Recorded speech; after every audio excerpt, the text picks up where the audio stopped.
প্রিয় ভাই ও বোনেরা, আমি আজকের এই আলোচনার মাধ্যমে গুনাহ করতে করতে ধ্বংসের দ্বারপ্রান্তে পৌঁছে যাওয়া হৃদয়গুলোকে ধ্বংসস্তূপ থেকে তুলে আনতে চাই। বিভ্রান্তি আর কুপ্রবৃত্তিতে ডুবে থাকা অন্তরগুলোকে সতর্ক করতে চাই।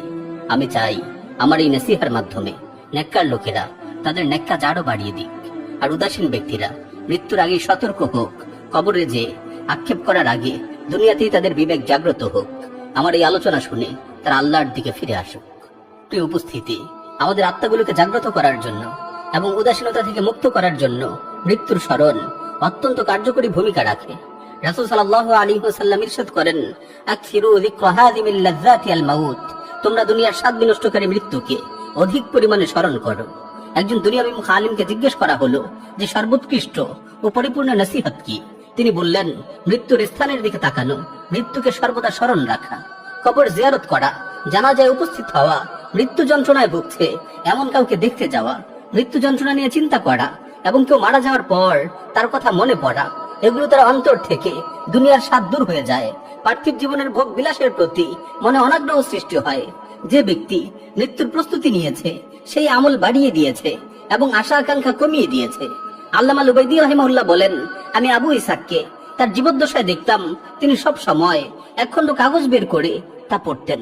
যখন তিনি মারা গেলেন তখন আমি দেখলাম সেই কাগজটিতে লেখা আছে, তুমি তোমার আমলকে সুন্দর করো, কারণ তোমার সময় ঘনিয়ে এসেছে।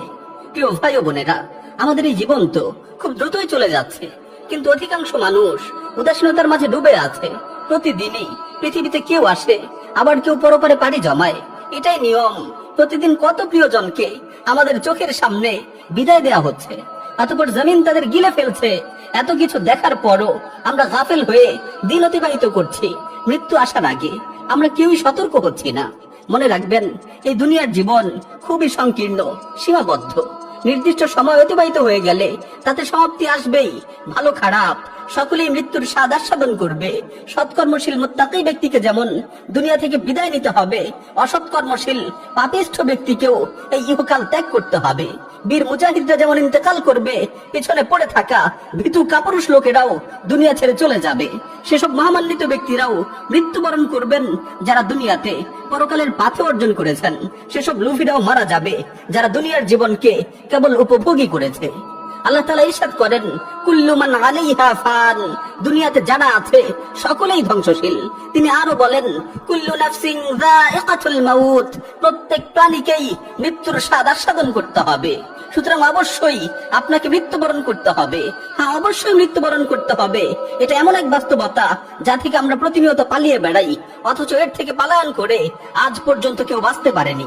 আল্লাহ তাআলা বলেন, ওয়াজাআত সাকরাতুল মাউতি বিল হক, যালিকা মা কুনতা মিনহু তাহিদ, আর সত্যিকার অর্থেই মৃত্যু যন্ত্রণা উপস্থিত হবে, আর এর থেকেই তোমরা অব্যাহতি চাইতে।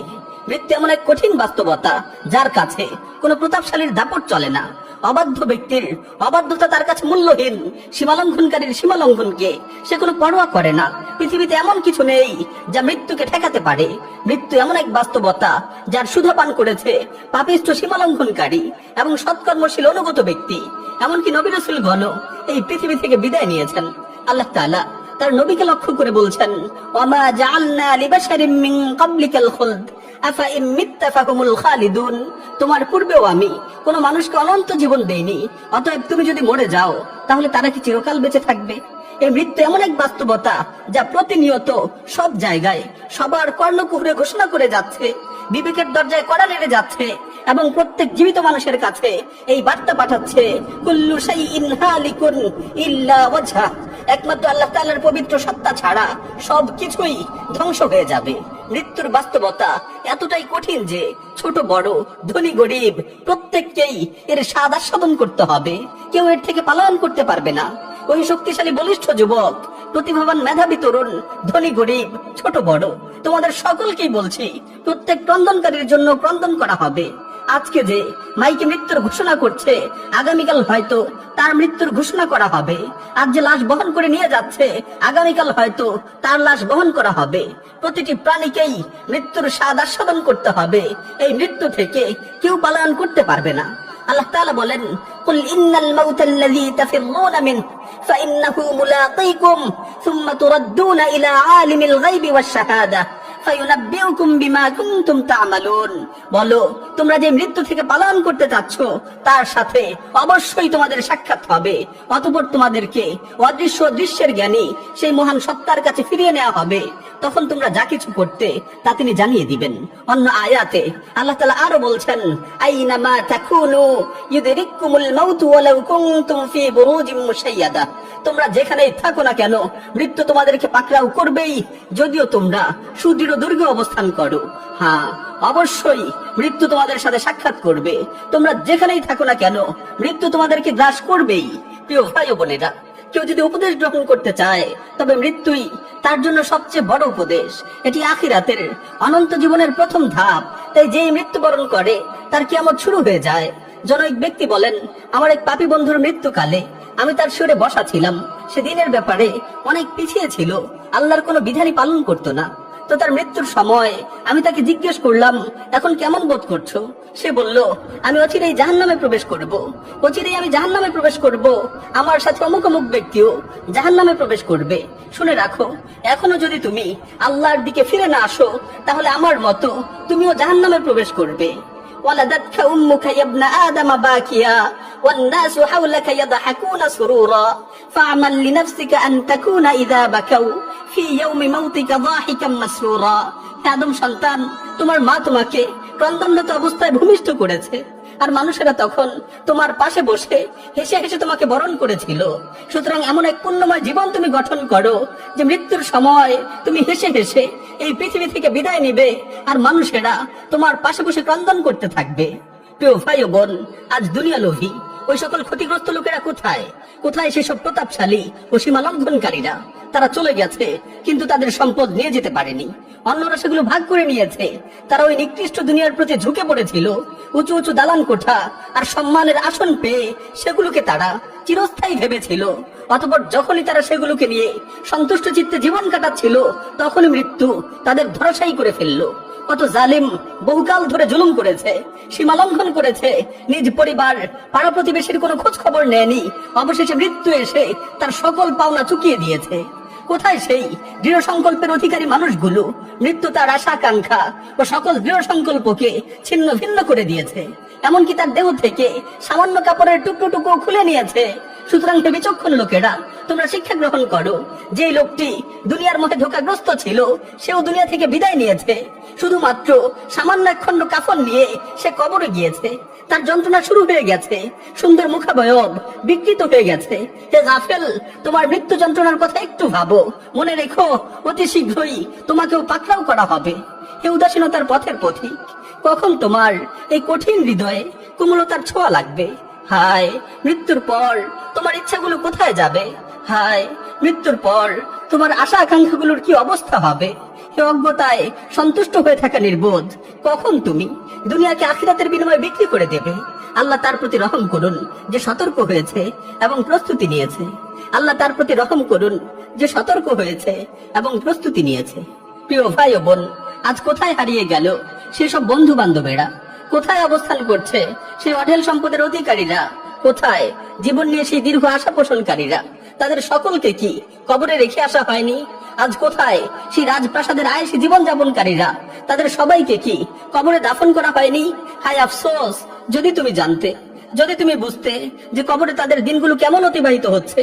কবরে পচে গলে তাদের শরীর থেকে পুজ প্রবাহিত হচ্ছে। তারা প্রতিনিয়ত নিত্য নতুন শাস্তির শিকার হচ্ছে। তাদের প্রিয় মানুষগুলো তাদের ছেড়ে চলে গেছে। তাদের দাস দাসী ও অনুচররা তাদের থেকে বিচ্ছিন্ন হয়ে গেছে। কোথায় সেই বড় বড় মজলিসগুলো? কোথায় সেই নিষ্কুলুষ আরামায়েশী জীবনগুলো? হ্যাঁ, আল্লাহর কসম, তারা তাদের কৃতকর্ম সহকারে আজ ইহকাল ত্যাগ করে পরপারের পথিক হয়ে গেছে। কারো অনুশোচনা তাদেরকে বাঁচাতে পারেনি, কেউ কোনো উপকারও করতে পারেনি। কোথায় সেই মহামান্বিত উচ্চ মনোবলের অধিকারী মহাপুরুষরা? কোথায় মৃত্যুর জন্য সার্বক্ষণিক প্রস্তুতি নিয়ে রাখা পবিত্র আত্মাগুলো? কোথায় মৃত্যুর ভয়ে প্রকম্পিত সেই মানুষগুলো? নেই, কেউ নেই, সকলেই চলে গেছে। কেউ আর বেঁচে নেই। যারা প্রস্তুতি নিয়েছে তারা যেমন চলে গেছে, যারা প্রস্তুতি নেয়নি তারাও চলে গেছে।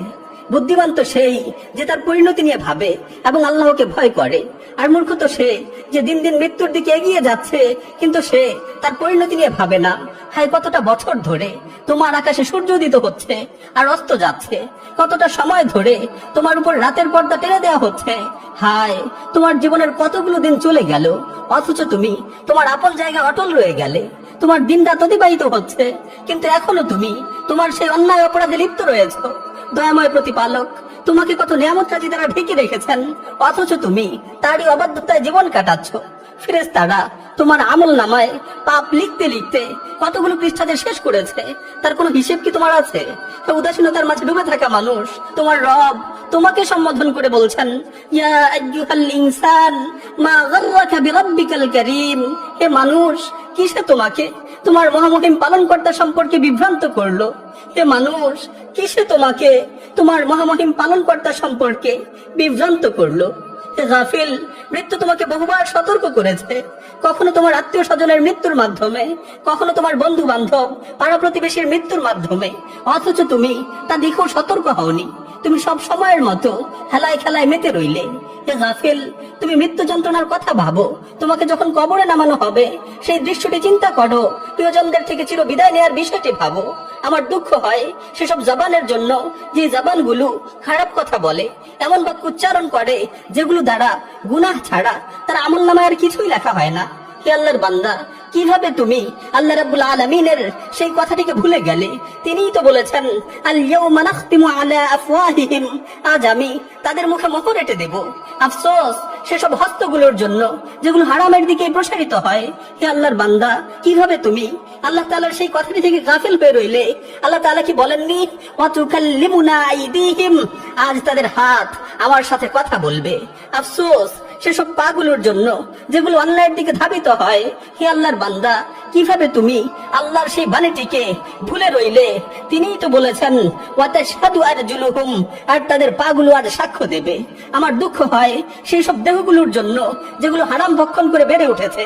হে আল্লাহর বান্দা, কেন তুমি এই হাদিসটির কথা ভাবলে না যে অবৈধ সম্পদে যেই দেহ বেড়ে উঠে তার জন্য জাহান্নামে অধিকতর উপযোগী? এ 20 বছরের নওজোয়ান, তোমার আশপাশে চেয়ে দেখো, তোমার কত পাড়া প্রতিবেশী দুনিয়া থেকে বিদায় নিয়েছে। 30 বছরের যুবক, তুমি যৌবনকাল পূর্ণরূপে পেয়েছো, কিন্তু মৃত্যুর জন্য কি প্রস্তুত করেছো? 40-এর কোঠায় উপনীত হওয়া ব্যক্তি, তোমার যৌবনে ভাটা পড়েছে, অথচ এখনো তুমি অবহেলায় ডুবে আছো।